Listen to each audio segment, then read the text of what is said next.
Coba kamu perhatikan lagi deretan gedung di pinggir jalan yang logonya dicopot atau warnanya mulai kusam. Padahal 3 atau 4 tahun lalu, rasanya hampir tiap tikungan ada plang merah atau biru yang menjanjikan harga kamar seharga seporsi kopi mahal. Oyo dan Red Doors sempat bikin kita percaya kalau bisnis hotel itu semudah menempel stiker. Tapi sekarang, kenapa satu persatu mulai tumbang dan para mitranya justru teriak rugi? Mari kita bedah apa yang sebenarnya terjadi di balik layar perang harga ini.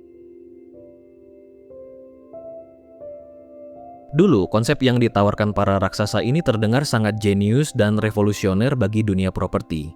Mereka mengambil alih manajemen hotel melati yang sepi, mengecat ulang dindingnya dengan warna ikonik, memberikan fasilitas standar, lalu menjualnya secara masif lewat aplikasi yang super praktis. Para investor kelas dunia pun berlomba-lomba menyiramkan uang triliunan rupiah karena mereka sangat yakin bahwa model bisnis ini adalah masa depan akomodasi kelas menengah ke bawah yang belum terjamah teknologi.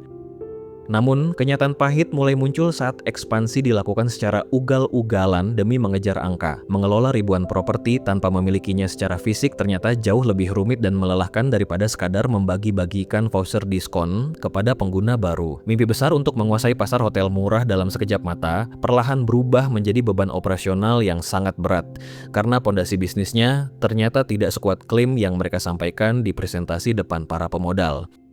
Masalah utama mulai merembes ketika pertumbuhan jumlah kamar menjadi satu-satunya target yang dikejar demi laporan tahunan yang terlihat cantik. Dalam ambisi menguasai tiap sudut kota, aspek kualitas akhirnya dikorbankan secara perlahan demi kuantitas yang masif. Standar pelayanan yang awalnya dijanjikan akan seragam di setiap kota, mulai dari ketersediaan spray putih yang bersih, perlengkapan mandi, hingga fungsi air panas, perlahan mulai berantakan di lapangan akibat pengawasan yang semakin longgar dan tenaga lapangan yang kewalahan.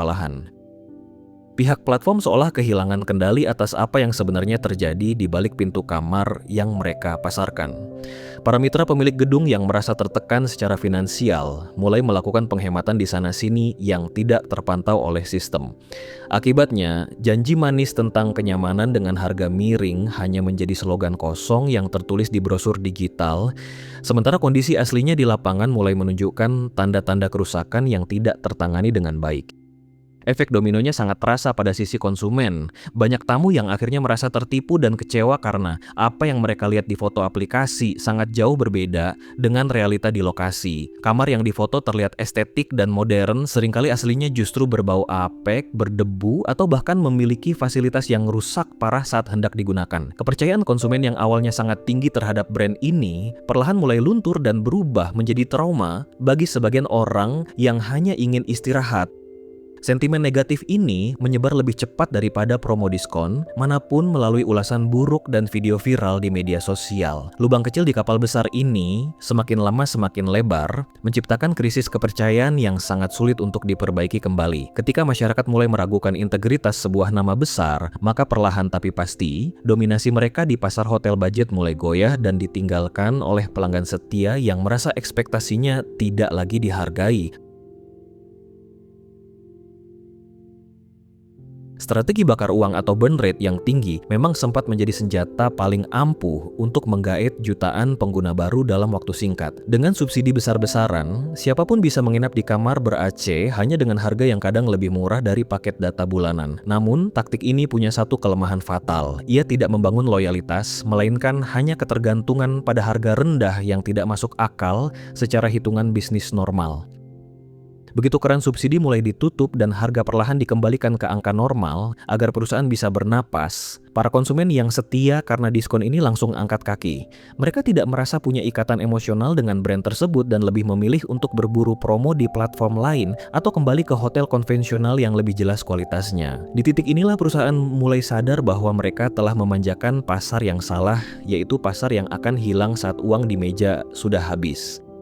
Di sisi internal, tekanan semakin terasa karena biaya operasional yang membengkak tidak sebanding dengan pemasukan dari potongan komisi. Perusahaan teknologi ini harus menggaji ribuan staf, menyewa kantor mewah, dan membiayai infrastruktur digital yang sangat mahal. Sementara margin keuntungan dari tiap kamar hotel murah itu sangatlah tipis. Mereka terjebak dalam perlombaan adu napas, siapa yang paling kuat menanggung kerugian tahunan yang jumlahnya bisa mencapai angka triliunan rupiah sebelum akhirnya mencapai titik impas.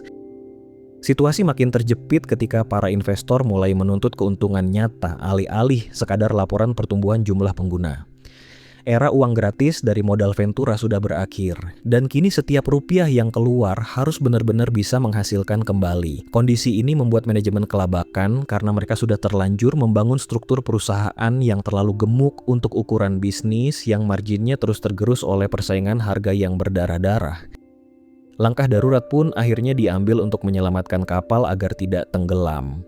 Mulai dari efisiensi besar-besaran hingga pemutusan hubungan kerja yang menyakitkan. Kantor-kantor cabang di daerah yang dulunya berfungsi untuk mengawasi mitra hotel satu persatu mulai ditutup untuk memangkas pengeluaran rutin.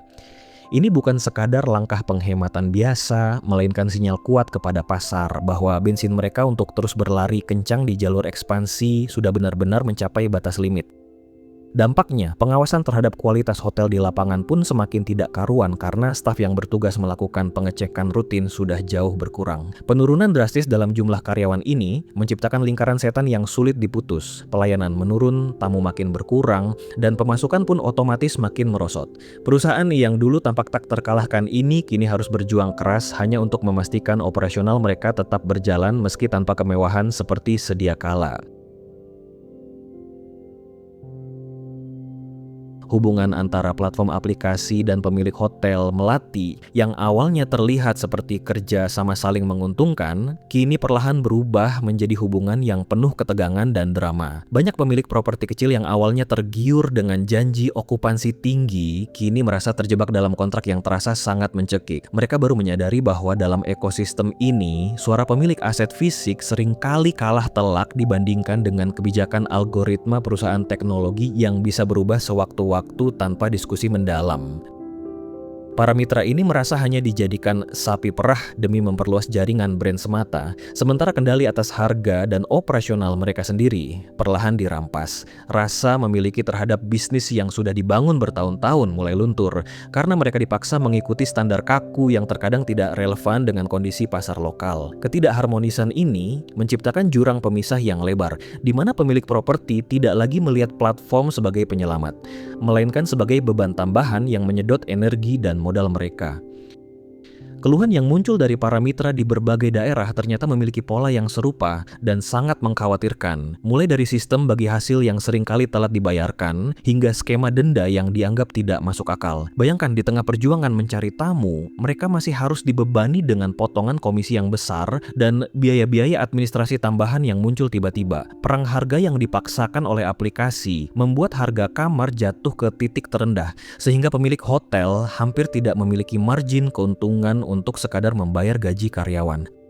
Kondisi ini diperparah dengan sistem peringkat dan ulasan yang terkadang tidak adil, namun sangat menentukan nasib hotel mereka di mesin pencari aplikasi. Banyak pemilik hotel yang merasa frustrasi karena mereka sudah berusaha memberikan yang terbaik, namun tetap saja terjepit oleh kebijakan harga yang tidak memihak pada biaya perawatan gedung yang semakin mahal. Akhirnya, banyak mitra yang mulai mencari celah untuk keluar dari kontrak atau bahkan secara terang-terangan melanggar aturan demi bisa bertahan hidup di tengah himpitan ekonomi. Alih-alih membantu bisnis hotel lokal naik kelas melalui digitalisasi, kerjasama ini justru dirasa seperti jeratan yang perlahan mematikan pelakunya. Banyak pengusaha kecil yang aset gedungnya perlahan rusak dan terlihat kumuh karena mereka tidak lagi memiliki dana cadangan untuk melakukan renovasi atau perawatan rutin. Uang yang masuk ke kas hotel hanya cukup untuk menutupi biaya listrik dan operasional harian. Sementara impian untuk mempercantik properti agar bisa bersaing secara sehat menjadi semakin jauh dari jangkauan. Hal ini menjadi ironi yang menyedihkan, di mana gedung-gedung yang dulunya terawat kini tampak kusam meski berlogo brand internasional di depannya. Ketidakmampuan platform untuk menjamin kesejahteraan ekonomi para mitranya menjadi bukti bahwa model bisnis ini sangat rapuh jika hanya mementingkan volume penjualan tanpa memedulikan keberlanjutan aset. Pada akhirnya, yang tersisa hanyalah pemilik properti yang kelelahan dan aset yang nilainya terus merosot karena gagal dirawat di tengah persaingan harga yang berdarah-darah.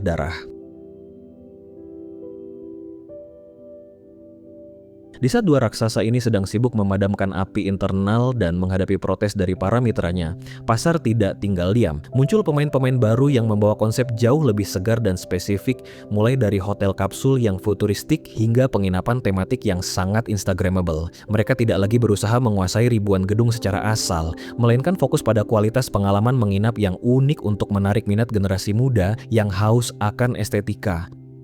Pasar adalah entitas yang sangat kejam, ia tidak akan pernah menunggu siapapun yang sedang sakit atau lambat dalam berinovasi. Para kompetitor baru ini melihat celah besar yang ditinggalkan oleh OYO dan Red Doors, yaitu hilangnya rasa percaya konsumen pada standar kualitas. Dengan manajemen yang lebih ramping dan pendekatan yang lebih personal kepada pemilik aset, mereka perlahan mulai merebut hati para pelancong yang sudah kapok dengan pengalaman buruk di hotel budget berjaringan sebelumnya. Platform besar seperti Traveloka atau Tiket.com juga mulai memainkan peran yang lebih dominan dengan strategi yang berbeda. Mereka tidak perlu memaksa pemilik hotel untuk mengganti logo gedung atau mengikuti standarisasi yang kaku, namun tetap memberikan akses pasar yang sama luasnya melalui sistem OTA, Online Travel Agent, yang sudah matang. Hal ini membuat banyak pemilik hotel melatih sadar bahwa mereka bisa tetap eksis dan laku tanpa harus menyerahkan seluruh kontrol manajemen mereka kepada satu brand tertentu. Posisi Tower OYO dan Red Doors sebagai penyelamat manajemen menjadi semakin tidak relevan di mata pemilik hotel yang sudah mulai melek teknologi. Mengapa mereka harus membayar komisi tinggi dan denda yang mencekik jika mereka bisa menjual kamar secara mandiri di platform yang lebih fleksibel? Pergeseran kekuatan ini membuat platform pengelola hotel murah harus memutar otak 2 kali lipat untuk membuktikan apa sebenarnya nilai tambah yang mereka miliki selain sekadar pelang nama di depan gedung. Selain faktor aplikasi luar, banyak hotel butik mandiri dan penginapan lokal yang mulai belajar cara main digital marketing secara mandiri. Mereka mulai aktif di media sosial, bekerja sama dengan influencer lokal, dan mengelola pemesanan langsung melalui WhatsApp atau situs pribadi. Strategi ini ternyata cukup efektif untuk memotong biaya komisi yang biasanya diambil oleh platform besar, sehingga mereka bisa mengalihkan dana tersebut untuk meningkatkan fasilitas dan layanan demi kepuasan tamu. Fokus konsumen pun akhirnya terpecah, tidak lagi terpaku pada 1 atau 2 brand besar yang logonya ada di mana-mana. Orang kini lebih suka mencari penginapan yang punya karakter kuat dan testimoni yang nyata di Google Maps daripada sekadar percaya pada label brand standar yang seringkali meleset. Gerakan mandiri dari para pemilik properti ini menjadi ancaman serius bagi kelangsungan hidup raksasa hotel murah yang selama ini sangat bergantung pada monopoli distribusi.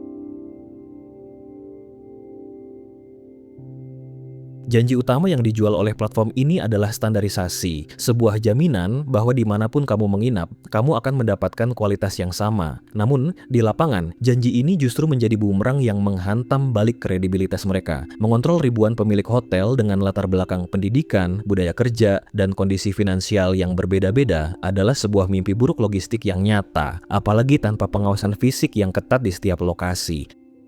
Sangat sulit memastikan seorang pemilik hotel di kota kecil memiliki standar kebersihan yang sama persis dengan hotel di pusat kota besar jika mereka merasa tidak punya modal cukup untuk itu. Ketika sistem manajemen hanya mengandalkan laporan digital tanpa ada pengecekan rutin yang mendalam, celah untuk berbuat curang atau sekadar asal jalan menjadi sangat lebar. Standarisasi yang awalnya dianggap sebagai nilai jual unik justru perlahan berubah menjadi label yang tidak lagi dipercaya oleh para pelancong. Dalam bisnis berbasis jaringan seperti ini, reputasi adalah sebuah aset yang sangat rapuh karena satu kesalahan kecil bisa merusak seluruh ekosistem. Ketika satu hotel dalam jaringan mereka bermasalah, misalnya ada kasus pencurian, kamar yang sangat kotor, atau pelayanan kasar, nama besar brand yang terpampang di depan gedung ikut terseret. Di era media sosial, satu ulasan buruk yang viral soal pengalaman menginap di satu titik bisa dengan cepat menghancurkan kepercayaan jutaan calon tamu terhadap ribuan hotel lainnya. Brand besar ini seolah menjadi sandera bagi perilaku buruk oknum pemilik properti yang tidak bertanggung jawab. Ironisnya, karena jumlah mitra yang terlalu masif, platform pusat seringkali terlambat merespons keluhan tersebut, sehingga api kemarahan netizen sudah terlanjur membakar citra brand secara keseluruhan. Kegagalan menjaga kualitas secara kolektif ini membuat label standar internasional yang mereka banggakan justru menjadi lelucon di kalangan para pelancong yang pernah merasa kecewa. Kontrol kualitas yang gagal total ini akhirnya menciptakan efek psikologis yang buruk bagi pasar. Konsumen merasa seperti sedang berjudi setiap kali mereka menekan tombol pesan di aplikasi.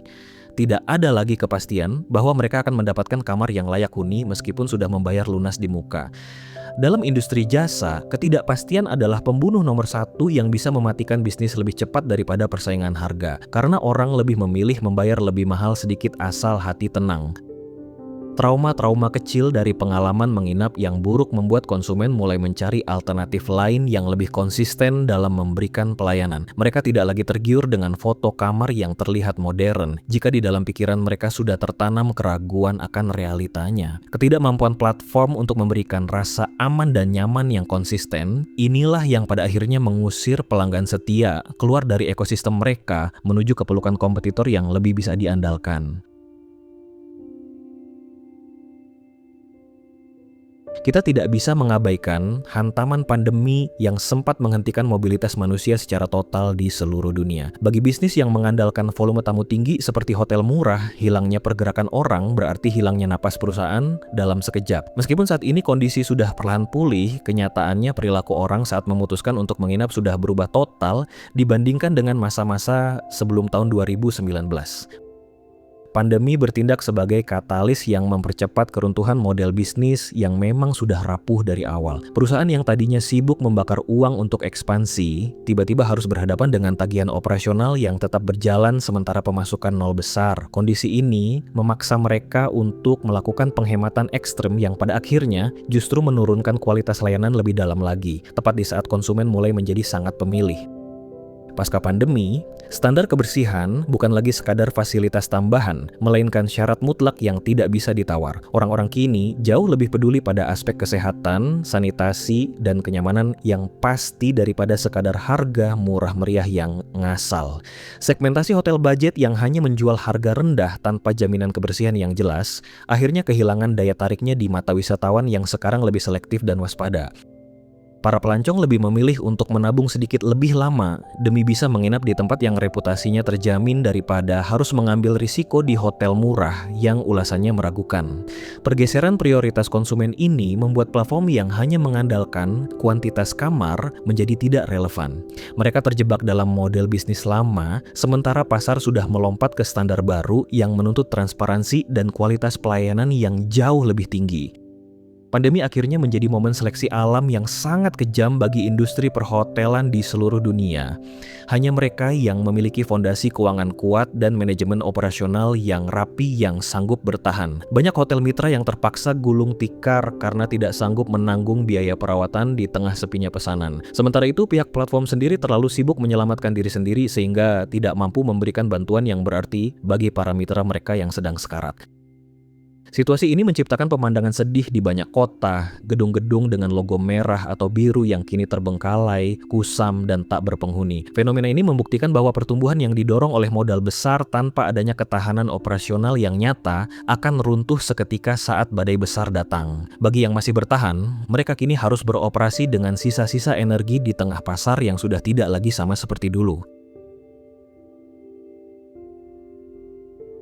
Apakah bisnis model yang mengandalkan volume masif dan margin tipis seperti ini masih punya masa depan di industri yang semakin kompetitif? Jawabannya sangat bergantung pada kemampuan mereka untuk melakukan adaptasi radikal terhadap tuntutan pasar saat ini. Mereka tidak bisa lagi hanya sekadar mengejar kuantitas jumlah kamar di peta digital untuk memuaskan investor, melainkan harus mulai peduli pada profitabilitas nyata dan keberlanjutan operasional di tiap-tiap unit hotelnya.